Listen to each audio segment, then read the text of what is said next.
সর্বশেষ যে লোকটা জান্নাতে যাবে তাকে আল্লাহ তাআলা জাহান্নামের আগুনে পোড়াতে পোড়াতে ছাই বানিয়ে ফেলবে। আল্লাহ বলবেন, জিব্রাইল যাও একটু দেখো, একটা মাত্র সেজদা দিয়েছে আমাকে, এরকম কাউরে পাওয়া যায় কিনা, বাটি চালান দিয়ে দেখো পাওয়া যায় কিনা। খুঁজে খুঁজে কাউরে পাবে না। আল্লাহ বললেন আবার দেখো, খুঁজে খুঁজে একজনকে পাবে, সামান্য ইমানের ছিটে ফোঁটা তার অন্তরে ছিল। আল্লাহ বলবেন যেহেতু ছিটে ফোঁটা আছে, অনেক মায়ের খাইছে, ওকে বের করে জাহান্নাম থেকে বের করে একটা নির্ধারিত দূরত্বে রেখে দাও। রেখে দেয়া হবে, কিন্তু জাহান্নামের আগুনের লেলিহান শিখাতে তার গা ঝলসে যাবে। সে আল্লাহর ডেকে বলবে, মাবুদ তোমার কাছে আমি কিছু চাই না,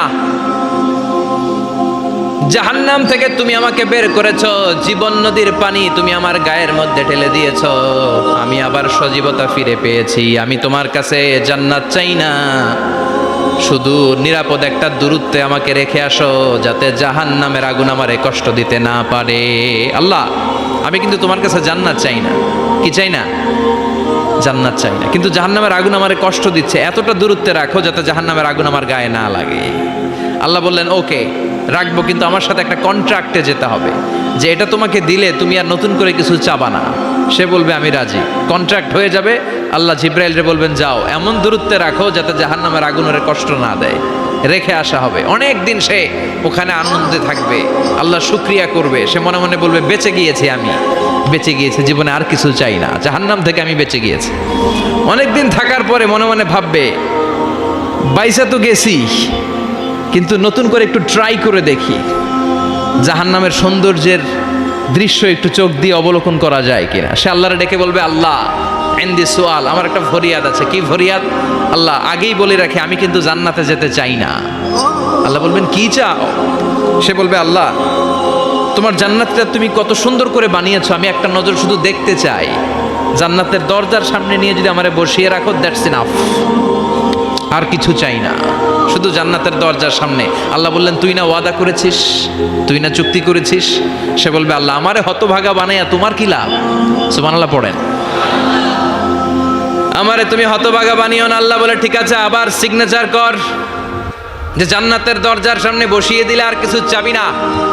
সে সিগনেচার করে বলে আমি চাবো না। আল্লাহ বললেন জিব্রাইল বেচারারে ধরে জান্নাতের গেটের সামনে বসায় দে। এবার জান্নাতের গেটের সামনে বসে বসে জান্নাতের সৌন্দর্য দেখা শুরু করবে। সুবহানাল্লাহ। এমন সৌন্দর্য যেটা চোখ দিয়ে কেউ দেখে নাই, কান দিয়ে শোনে নাই, ওই সৌন্দর্য চোখে দেখে, কান দিয়ে আওয়াজ শোনে, মাগার ভোগ করতে পারে না। অন্তরে জ্বালা আছে না নাই? এয়ার কন্ডিশনের রুমে ঢুকতে না পারলেও, এয়ার কন্ডিশনের রুমের দরজার বাইরে দাঁড়ালো, এয়ার কন্ডিশনের রুমের একটা ঠান্ডা বাতাস গায়ে লাগে না? কথা বলেন তো। ও যখন জান্নাতের দরজার সামনে দাঁড়াবে, ওর গায়েও এরকম জান্নাতের ঠান্ডা বাতাসের হিমেল ছোঁয়া গাটাকে শীতল করে দিবে। ওই শীতল হয়ে যাওয়ার পরে আর তো সহ্য হবে না, আবার আল্লাহরে ডাকবে, মনে মনে ভাববে আর একটু ট্রাই করি না, দোষ কি, আস্তে আস্তে অনেক দূর তো আগাইছি। সুবহানাল্লাহ কইবেন না? এবার আল্লাহরে বলবে আল্লাহ ইনদি সুআল, আল্লাহ তুমি যদি কোনো বিষয়ে নতুন করে ডিসিশন নাও, তোমারে জিজ্ঞেস করার মতো কি কেউ আছে? আল্লাহ বলে না, আমি তো সব রাজার বড় রাজা, মহারাজা, আমার উপরে তো কারো কথা চলে না। ওই হতভাগা লোকটা বলবে আল্লাহ এত সুন্দর জান্নাত তুমি বানালা, চোখ দিয়ে সৌন্দর্য দেখি, কান দিয়ে আওয়াজগুলো শুনি, হুর আর গেলমান হেঁটে বেড়ায়, এত সুন্দর জান্নাত চোখ দিয়ে দেখি, ঢুকতে পারি না, আমারে কষ্ট দিয়ে তোমার কি লাভ? ও আল্লাহ আমারে তুমি মাফ করে দাও, জান্নাতের চিপার মধ্যে এক কর্নারে তুমি একটু আমারে জায়গা করে দাও। আল্লাহ বলবেন ওয়াই হাক ইয়াবনা আদম, তোর ধ্বংস হোক হে আদম জাত, মা আগদারাকা, তোর চেয়ে বড় গাদ্দার আমি আমার সৃষ্টিকুলে কাউরে দেখি নাই, কারণ তুই আমার সাথে চুক্তি করিস আর চুক্তি ভঙ্গ করিস।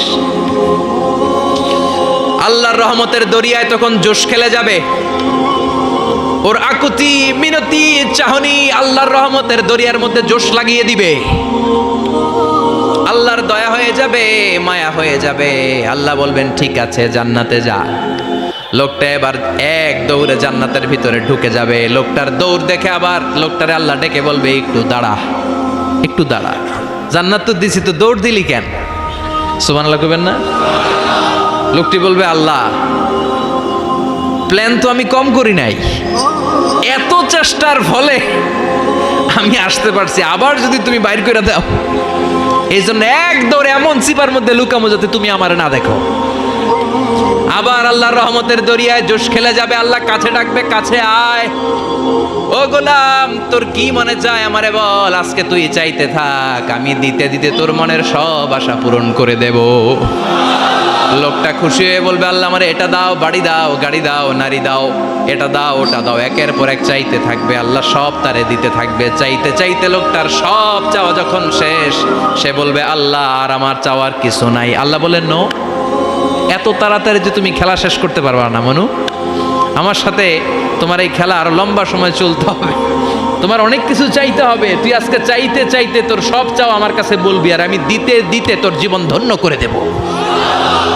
সে আবার চাইতে শুরু করবে, আল্লাহ এটা দাও, ওটা দাও, ওটা দাও, আল্লাহ দিতে দিতে সব দিবে। এরপরে বলবে, আল্লাহ মাফও চাই, দোয়াও চাই, আর চাওয়ার কিছু নাই। আল্লাহ বলবেন, তাই ঠিক আছে, তোরে আমি জান্নাতে ঢুকাই দিলাম, তবে মনে রাখিস তোর জান্নাতটা হবে সবচেয়ে ছোট জান্নাত, আর তোর জান্নাতটা হবে এই পৃথিবীর 10 গুণ। চিল্লায় এখন সুবহানাল্লাহ।